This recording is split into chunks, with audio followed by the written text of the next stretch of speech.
नमस्कार। म ब्रजभूषण कुमार कुशवाहा। आज म लोकतन्त्र र शिक्षा सम्बन्धी विषयवस्तु लिएर उपस्थित भएको छु। आजको मुख्य विषयवस्तु भनेको लोकतन्त्र र शिक्षाको अवधारणा, लोकतान्त्रिक शिक्षा प्रणालीका विशेषताहरू, लोकतन्त्र सबल बनाउन शिक्षाले पुर्याउने सहयोगहरू, शिक्षामा लोकतान्त्रिकरण गर्ने उपायहरू। अब लोकतन्त्र र शिक्षा को अवधारणा अन्तर्गत सबभन्दा पहिला लोकतन्त्र भनेको के हो? लोकतन्त्रलाई अङ्ग्रेजीमा डेमोक्रेसी भनिन्छ। डेमोक्रेसी भनेको जनताद्वारा जनताका लागि शासन व्यवस्था हो। यसमा नागरिकहरूको राजनीतिक अधिकार र स्वतन्त्रता सुनिश्चित गर्ने प्रणाली हो, जसमा जनताले आफ्नो प्रतिनिधि चयन गर्न स्वतन्त्र हुन्छ। अर्थात् लोकतन्त्र भनेको नागरिकहरूको राजनीतिक अधिकार र स्वतन्त्र सुनिश्चित गर्ने एउटा प्रणाली हो, जसमा जनताले चुनाव मार्फत आफ्नो प्रतिनिधिहरू चयन गर्छन्। र शिक्षामा लोकतान्त्रिकरण भनेको शिक्षण र शिक्षण प्रक्रियामा जनताको भागीदारी र सशक्तिकरण सुनिश्चित गर्नु हो। यो प्रक्रिया शिक्षालाई अधिक समावेशी, पारदर्शी र उत्तरदायी बनाउनका लागि आवश्यक छ। शिक्षामा लोकतान्त्रिकरणको उद्देश्य भनेको शिक्षाको पहुँच, गुणस्तर र उपलब्धतामा सुधार गर्नु हो, जसले सबैलाई समावेश गर्ने अवसर दिन्छ। शिक्षामा लोकतन्त्र भनेको शिक्षाको प्रक्रियामा विद्यार्थी, शिक्षक र समुदायका सबै सदस्यहरूको समान भागीदारी र प्रतिनिधित्व हो। लोकतान्त्रिक शिक्षा प्रणालीले विभिन्न दृष्टिकोण र विचारधाराहरूलाई स्वीकार गर्दछ र सबैलाई समान अवसर प्रदान गर्दछ। यसमा विचार, भावनाको आदान प्रदान र निर्णयमा सहभागी हुनका लागि खुला वातावरण सिर्जना गरिन्छ।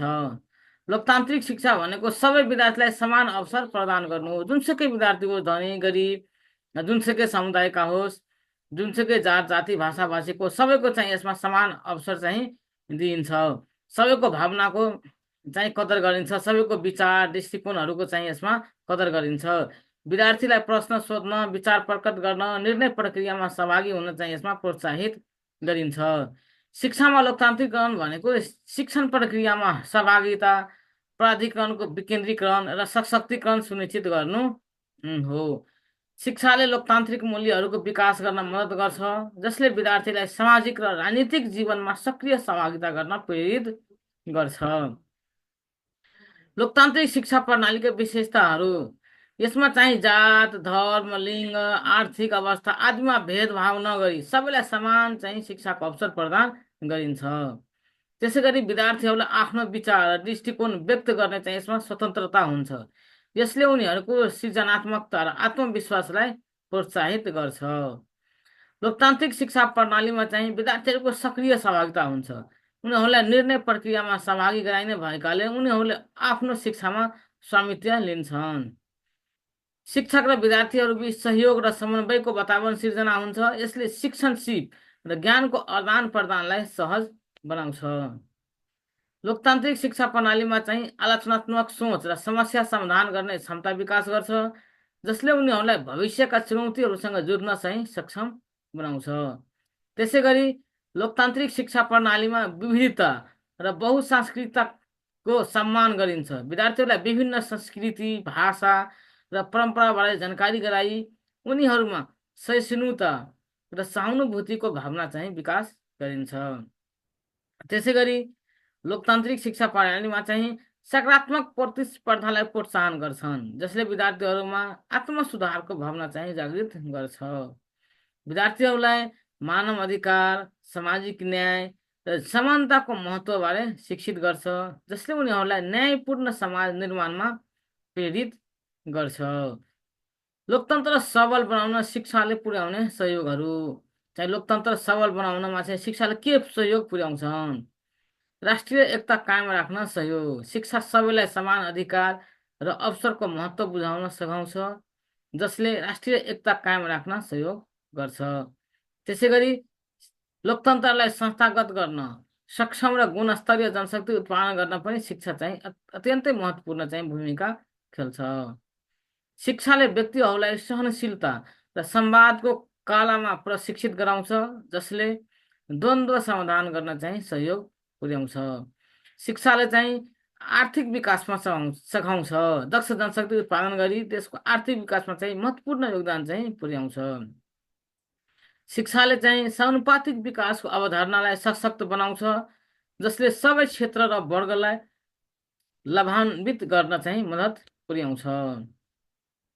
जनताको हक र दायित्वको परिपालना गर्न पनि शिक्षाले चाहिँ महत्त्वपूर्ण भूमिका चाहिँ खेल्छ। शिक्षा सबैलाई नागरिकका रूपमा जिम्मेवार र सचेत बनाउँछ, जसले शासनमा जनताको सक्रिय सहभागिता चाहिँ सुनिश्चित गर्छ। त्यसै गरी समाजलाई चेतनशील र उन्नतिशील बनाउन पनि शिक्षाले चाहिँ महत्त्वपूर्ण भूमिका खेलेको हुन्छ, जसले चाहिँ लोकतन्त्रलाई स्थायित्व दिन चाहिँ मद्दत गर्छ। जनताको आवश्यकता अनुसार शिक्षित जनशक्ति तयार गर्न शिक्षा महत्त्वपूर्ण हुन्छ, जसले हरेक कार्यमा जनचाहनाको चाहिँ प्रतिनिधित्व सुनिश्चित गर्छ। शिक्षाले स्थानीय आवश्यकता अनुसार योजनाहरू निर्माण गर्न प्रोत्साहित गर्छ, जसले लोकतन्त्रको दिगोपनलाई पनि सुनिश्चित गर्छ। समुदायका समस्याहरू सामूहिक रूपमा समाधान गर्न शिक्षाले चाहिँ महत्त्वपूर्ण भूमिका खेल्छ, जसले लोकतन्त्रलाई स्थायित्व दिन्छ। शिक्षामा लोकतान्त्रिकरण गर्ने उपायहरू अघि थियो। लोकतन्त्रमा शिक्षाको भूमिका के, शिक्षाले चाहिँ के सहयोग गर्छ लोकतन्त्रमा, अब चाहिँ शिक्षामा लोकतान्त्रिकरण कसरी गर्ने।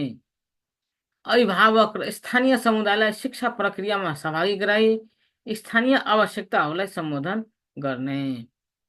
विद्यालयलाई पाठ्यक्रम र शिक्षण विधिमा स्वेच्छा दिनु, जसले सृजनशीलतालाई बढावा दिन्छ। निर्णयहरू पारदर्शी राखी अभिभावक र विद्यार्थीलाई जानकारी प्रदान गर्ने। सबै विद्यार्थीलाई समान अवसर दिन विशेष समूहहरूको लागि विशेष योजनाहरू चाहिँ लागू गर्ने। विभिन्न सांस्कृतिक पृष्ठभूमिका सामग्री समावेश गरी विविधतालाई समान गर्ने चाहिँ पाठ्यक्रम निर्माण गर्नुपर्ने। आधुनिक प्रविधिको प्रयोग गरी शिक्षामा पहुँच र संवादलाई चाहिँ विस्तार गर्ने। नीतिगत सहभागिता शिक्षा नीति निर्माण र कार्यान्वयनमा नागरिक समाज र विद्यार्थीको सहभागिता चाहिँ सुनिश्चित गर्ने। विद्यार्थीहरूको विचारलाई निर्णय प्रक्रियामा समेट्न र प्रतिनिधित्व गराउन चाहिँ अवसर दिने। विभिन्न समुदायलाई प्राथमिकता दिँदै स्रोतको समान चाहिँ वितरण गर्ने। शिक्षाको प्रभावकारिता सुधार गर्न निरन्तर अनुसन्धान र मूल्याङ्कन गर्ने। माथि उल्लेखित चाहिँ लोकतान्त्रिकरणका उपाय बाहेक यसका अतिरिक्त चाहिँ अझै उपायहरू छन्। शिक्षामा लोकतान्त्रिकरणका लागि अतिरिक्त पहलहरू: सामाजिक विकृतिको अन्त्य र व्यक्तिक चेतनाको विकास, शिक्षा योजना र आर्थिक राजनीतिक विकासबीच सामञ्जस्य, काम र सिपको विकासमा चाहिँ जोड दिने, जनशक्तिको आवश्यकता उत्पादन र शिक्षा बीच समन्वय कायम गर्ने, व्यावसायिक र प्राविधिक शिक्षामा जोड दिने, आत्म पहिचान र चरित्र निर्माणमा चाहिँ ध्यान दिने, मनोवैज्ञानिक बौद्धिक र सामाजिक परिवर्तनमा व्यक्तित्वको समायोजन, संस्कृति जगेर्ना, आत्मनिर्भरता, शिष्टाचार र अन्तर्राष्ट्रिय समझदारी कायम गर्ने, सामाजिक परम्पराको सम्मान र सृजनात्मक क्षमताको चाहिँ प्रोत्साहन गर्ने। अन्त्यमा शिक्षा नै लोकतन्त्रलाई दिगो र सशक्त बनाउने मुख्य माध्यम हो। शिक्षामा लोकतान्त्रिकरणले समाजमा समानता, न्याय र समावेशिता बढाउँछ। यसले विद्यार्थीहरूलाई केवल ज्ञान मात्र होइन, सामाजिक उत्तरदायित्व, सक्रिय नागरिकको भावना पनि दिन्छ। लोकतान्त्रिकरणका उपायहरूलाई प्रभावकारी रूपमा कार्यान्वयन गर्दा शिक्षा प्रणालीले सबैका लागि फाइदा पुर्याउने र लोकतान्त्रिक मूल्यहरूको प्रवर्धन गर्ने क्षमता राख्दछ भन्ने निष्कर्ष निकाल्न सकिन्छ। यो भिडियो यदि तपाईँहरूलाई मन परेको छ भने लाइक गर्नुहोला। यस सम्बन्धी केही जिज्ञासा छ भने कमेन्ट बक्समा राख्नुहोला। यदि मेरो च्यानलमा नयाँ हुनुहुन्छ भने सब्सक्राइब गर्न नबिर्सिनुहोला। हवस् त, नमस्कार, धन्यवाद।